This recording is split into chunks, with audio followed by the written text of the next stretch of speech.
que PASTEF les Patriotes vous considèrent comme des partis frères, des mouvements frères et amis, et vous tend plus que jamais la main pour une collaboration, une coopération sincère,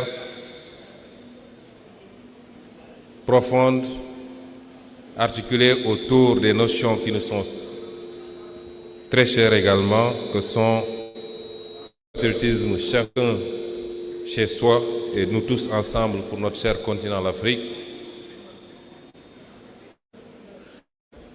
la souveraineté, la fraternité. Je voudrais vous remercier très sincèrement, parce que le geste n'est pas petit, mais il est certainement où il peut être le point de départ d'un vaste mouvement, beaucoup plus important, que nous devons structurer, articuler autour de toutes les initiatives progressistes et qui luttent contre les dominations, quelle que soit la forme, qui luttent pour la libération des peuples et des États. Merci au nom de notre parti, merci au nom du Sénégal tout entier.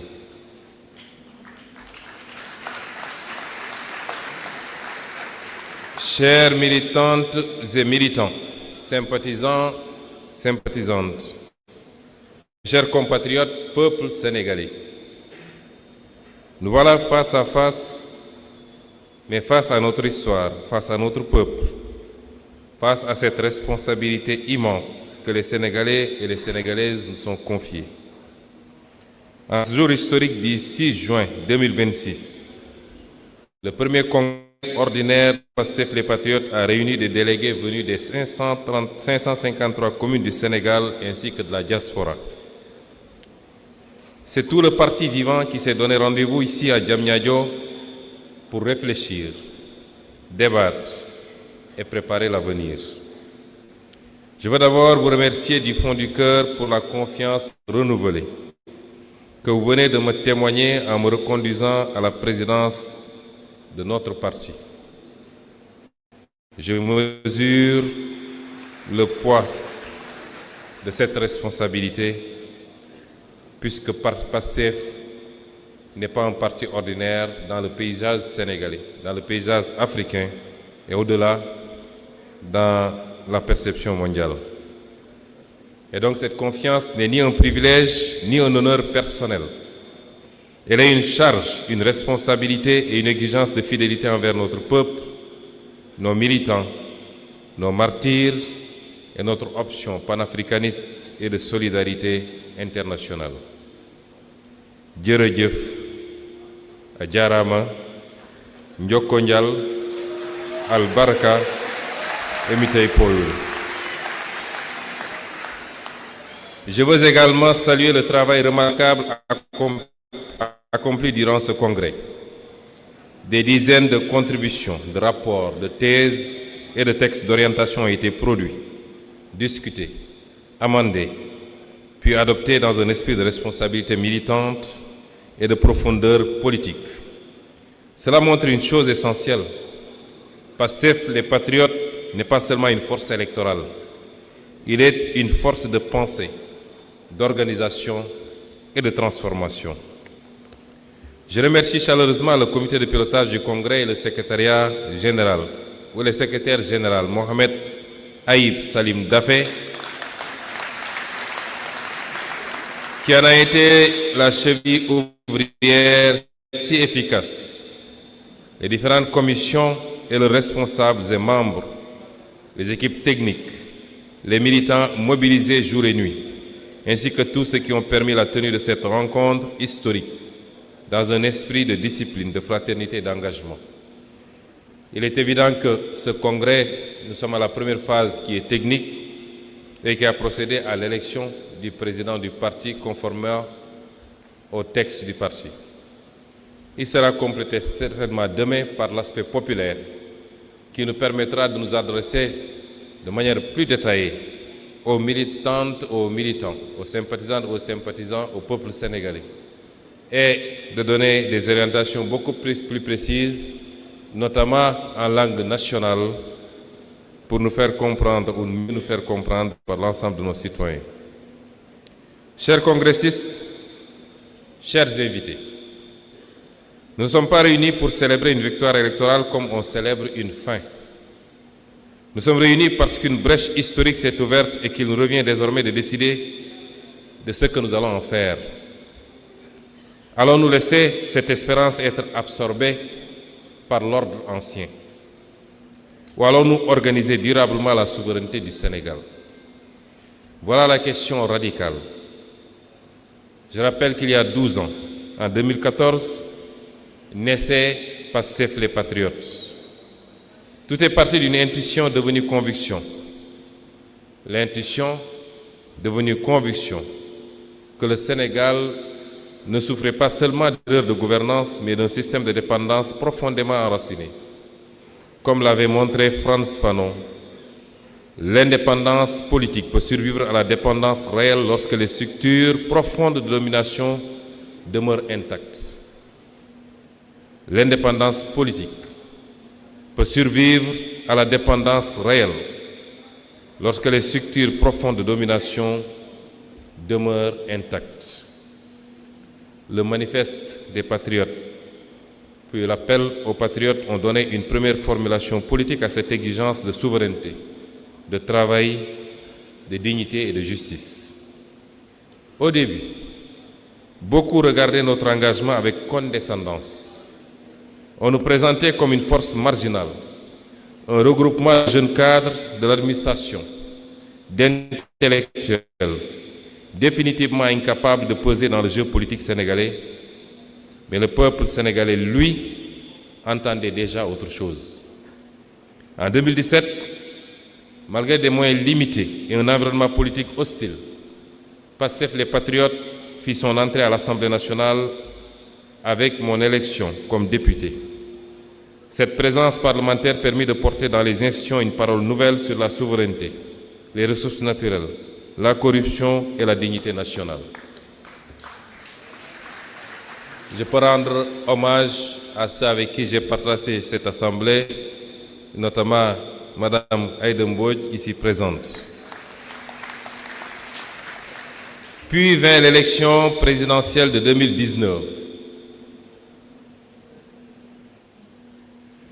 Il y a également l'honorable Mame Diarra Fam, certainement, et d'autres députés avec lesquels j'avais partagé cette législature, Madame Kanté. Et donc, puis vint l'élection présidentielle 2019. Ce qui devait être une candidature de témoignage devient une poussée politique majeure.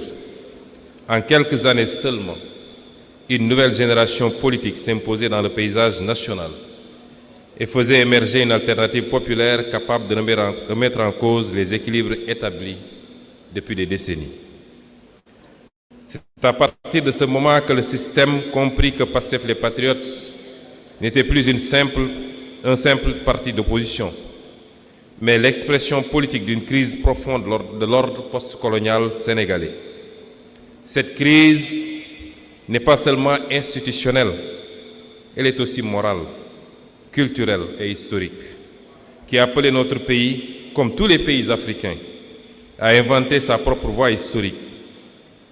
Dès lors, avec une constante renouvelée et une énergie entretenue par des forces internes et externes,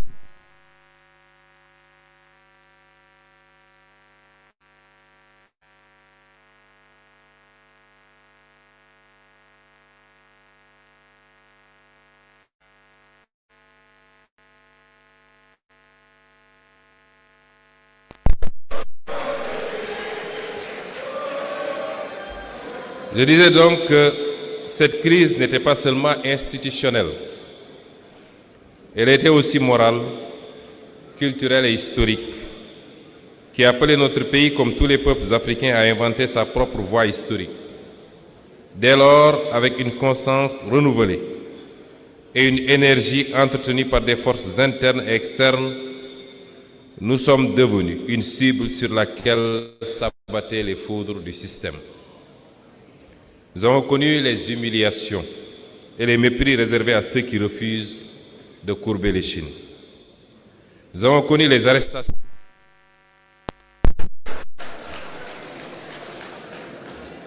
Nous avons connu les arrestations, les gaz lacrymogènes, les prisons, les campagnes de diffamation et le harcèlement judiciaire. Nous avons été dissous administrativement dans l'espoir d'arrêter une dynamique devenue nationale.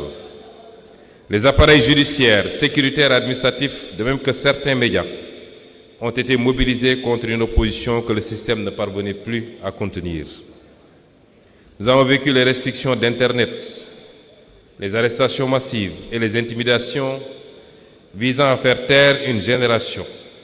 Nous avons connu les tortures, les filatures, les barricades, les licenciements arbitraires, les blessures morales et physiques, dont le parti et le peuple vivent encore les terribles conséquences.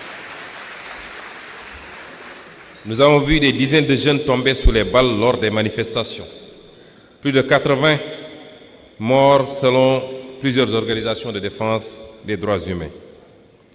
Mais plus la répression s'intensifiait, plus grandissait dans le pays la conviction qu'il ne s'agissait plus d'un affrontement politique ordinaire, mais de la confrontation entre un système en crise et un peuple qui refusait désormais de reculer.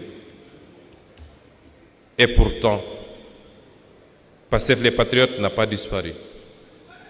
Pendant de longs mois, malgré la dissolution, les emprisonnements de son leader, de ses dirigeants et des centaines et des centaines de ses militants, le pays a continué à vivre de manière informelle, parfois clandestine, à travers ces militants que vous êtes, que vous représentez et à qui je rends un hommage limité.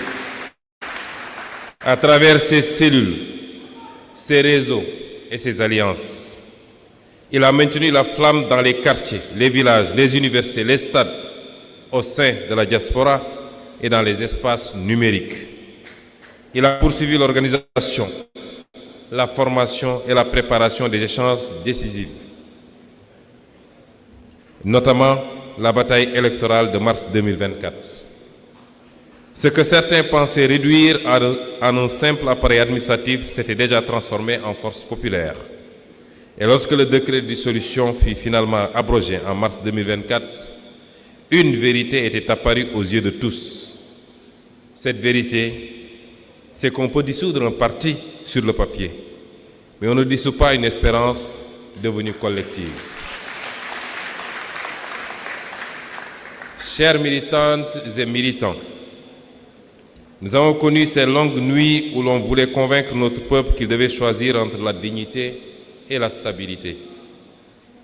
Nous avons vu nos jeunes mourir dans la mer, sur les routes désertiques du Sahara ou dans les rues. Nous avons vu des diplômés errer sans emploi pendant que les richesses du pays quittaient nos ports. Nous avons vu des paysans produire sans vivre dignement de leur travail. Nous avons vu des mères renoncer à des soins pour elles-mêmes ou leurs enfants faute d'argent. Nous avons vu des citoyens perdre confiance dans une justice qu'ils ne reconnaissaient plus comme la leur.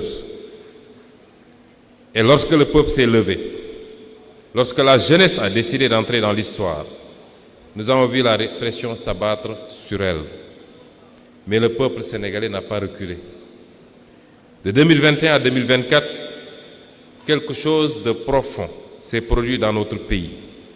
Une conscience nouvelle était née. Une conscience nouvelle est née. Le peuple a cessé d'être un simple électorat pour devenir un sujet politique actif. Ce moment marque l'entrée consciente d'un peuple dans l'histoire. Cette irruption populaire que les grandes luttes africaines de libération ont toujours portée au cœur de leur espérance. Thomas Sankara rappelait qu'un peuple conscient et organisé devient une force historique impossible à contenir durablement. Cette séquence historique a débouché sur ce que beaucoup croyaient impossible, une révolution démocratique portée par les urnes. Nos victoires électorales de 2024 n'ont pas été des